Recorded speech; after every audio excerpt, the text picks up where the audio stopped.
Le Trésor, c'est aussi des interviews importantes. Vous avez interviewé Emmanuel Macron il y a peu, ou la Première Dame, c'était récemment aussi. Oui. C'était un moment fort parce que vous êtes le journaliste qui l'interroge sur la rumeur, Jean-Michel Trogneux.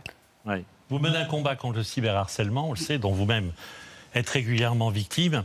Pardonnez-moi de revenir dessus, mais un exemple, cette théorie conspirationniste contre laquelle vous pensez porter plainte, je crois, qui affirme que vous êtes né homme. Qu'est-ce que vous pouvez répondre à ça?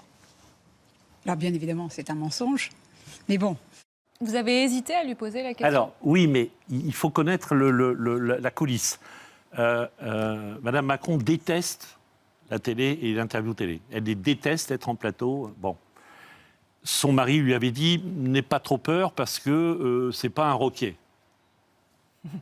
On en pense ce qu'on veut. Mais, et en plus, elle était là pour les pièces jaunes. Sauf qu'il y avait une actualité. Il y avait effectivement ce dont on parle.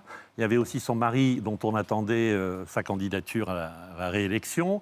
Et puis aussi, il avait traité les non-vaccinés de cons, je ne sais plus Non, quoi. il avait dit qu'il voulait les emmerder. Et il voulait les emmerder, exactement.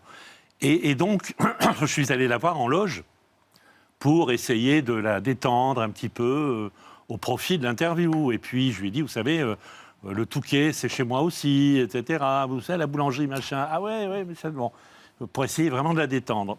Et je lui dis, mais qu'est-ce qu'on fait avec cette histoire? Elle me dit, moi j'aimerais porter plainte, dire que je vais porter plainte contre les deux dames en question, incriminées. Je dis, oui, mais si vous voulez porter plainte, le dire, il faut que je donne le contexte. Il faut que je contextualise, donc que je rappelle un peu les faits. J'étais un peu dans mes petits souliers en rappelant tout ça. C'est pas évident à dire, hein. Pas évident à dire à la Première Dame. Oui, on sent même qu'à ce moment-là, vous regardez votre feuille et ça vous gêne de le dire. Oui, c'est pas sorti très spontanément.